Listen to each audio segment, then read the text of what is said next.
Bonjour, ici Deadly Brook, nous allons parler du chapitre 827 de One Piece. Ce chapitre 827 de One Piece était fort intéressant et nous présente déjà 2-3 enjeux et l'ambiance que donnera cet arc, Whole Cake Island.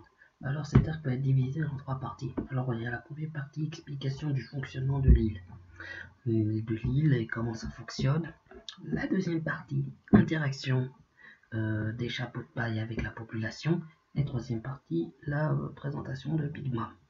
Alors, sans plus tarder, nous y allons y attacher tout de suite. Alors, en premier lieu, nous apprenons à peu près comment fonctionne cette île. Ce qui est intéressant, c'est les îles entourant Oak Island, donc des îles satellites, qui agissent un peu comme des colonies, et que chaque colonie, c'est-à-dire les 40 îles, enfin plutôt les 44 îles qui entourent ces colonies,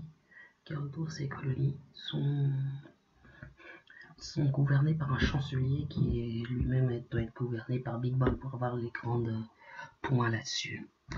Ensuite, nous avons également dans cette première partie quelques explications sur comment le Big Mom, comment ça peut aller sur les îles satellitaires de Big Mom. En fait, c'est grâce à un peu de malice de Peckham, il a pu arriver à se passer incognito.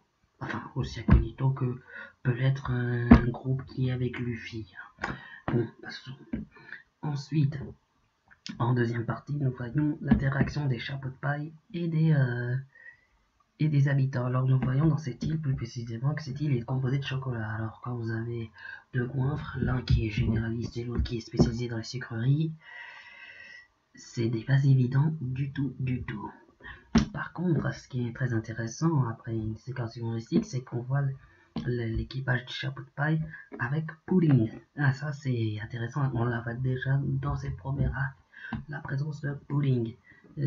Et contrairement à Big Mom nous paraissait menaçant et autres, Pudding paraît très simple et très gentil. Et ce qui est plus intéressant vers elle, c'est que c'est une cuisinière. Mais à la star de Sanji, mais à contrario de ce dernier qui est un cuisinier hors pair dans tous les domaines, plus ou moins, que ce soit viande, poisson, dessert, salade et autres, Pudding se spécialise plus dans les desserts. Et je peux comprendre pourquoi elle a vécu aux côtés de sa mère Big Mom, donc elle va être plus friande des desserts, doit avoir plus une connaissance, si vous voulez je veux en venir. Ensuite, ce qui est plus intéressant encore, c'est cette dernière partie, la troisième partie, la partie de Big Mom. Alors Big Mom, elle nous est présentée comme une menace au fur et à mesure. Quoi. Elle était grande, menaçante, même sa première émission à la fin de la des poissons était assez dérangeante. Ce chapitre ne fait que confirmer nos dires. C'est pour dire, ce n'est pas facile d'être la fille d'être union. Ce n'est pas facile d'être la fille de Splash, hein, je vous le dis, hein, je suis plein Pudding des Japon. Et d'après ce qu'on voit, Big Mom est en train d'être achatée et de chanter pour la loi de la nouvelle Tea Party qui va arriver dans quelques jours. Et donc elle a dû envoyer des hommes de main pour les ingrédients et tous les éléments essentiels pour faire une bonne Tea Party. Et la vision d'horreur que je vais vous montrer dans le montage, enfin en tout cas dans l'image qui va être présentée, tous les objets inanimés sont vivants et ont une bouche. Tous. Sans exception, ça fait très peur. Déjà que trop de mignons tuent mignon et devient creepy, là c'est déjà très effrayant. Et on a l'impression d'être à Disney World. Mais véritablement, j'ai pas envie de savoir. Parce que tout est genre les ustensiles, les meubles, le décor, l'arc-en-ciel, le soleil qui doit être un décor d'intérieur, tout est vivant. Tout est vivant. On avait déjà à peu près 2-3 indices comme quoi ça fait Big Mom avec le bateau qui parle, la Porsche qui parle. Non, c'est tout un fucking salle avec des chouets et autres qui est en vigueur. Voilà, ça c'est pour les grandes parties. Maintenant pour les détails les plus intéressants, en tout cas les petits trucs qui peuvent passer autre part. Apparemment ce qui est intéressant c'est ce que veut Big Mom. Apparemment elle veut que toutes les îles soient une utopie, que les gens, de peu importe leur race, leur appartenance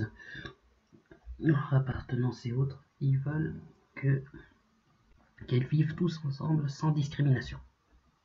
ce qui semble intéressant.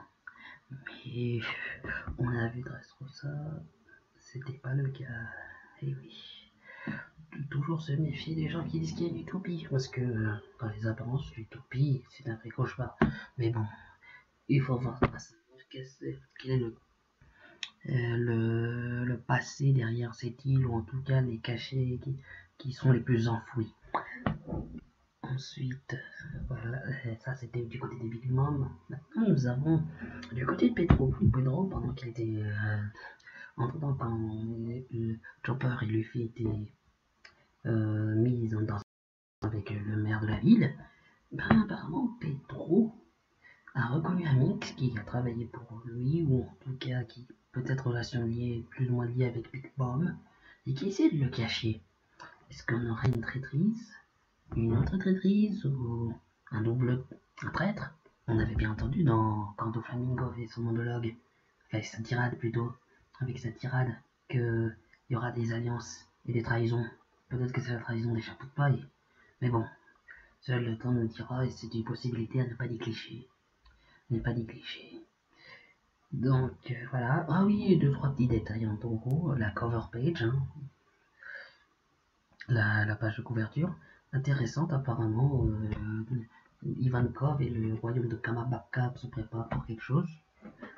On ne sait pas quoi, mais c'est peut-être un lien avec le révolutionnaire. À voir. À voir. Nami a changé de tenue, hein. Maintenant c'est plus européen, un peu comme des serveuses allemandes qui vont dans les restaurants bavarois traditionnels germaniques. Intéressant à voir. Intéressant à voir. Humour et dessin très impressionnant, toujours au point, au taquet. Et ça me fait plaisir. Donc ensemble ce chapitre très intéressant et nous met déjà l'atmosphère que va s'émaner dans cet arc. Donc moi je pense que on va avoir un peu plus du côté de l'équipage de Big Mom, je suppose. Et peut-être qu'on va un peu faire une transition vers la rêverie, parce qu'on a un Levinspo qui parle de rêverie, alors peut-être maintenant ou un peu plus tard, c'est à voir. Donc c'était Deadly Brook et je vous remercie. Et je vous remercie de votre attention et à plus tard pour le chapitre 828.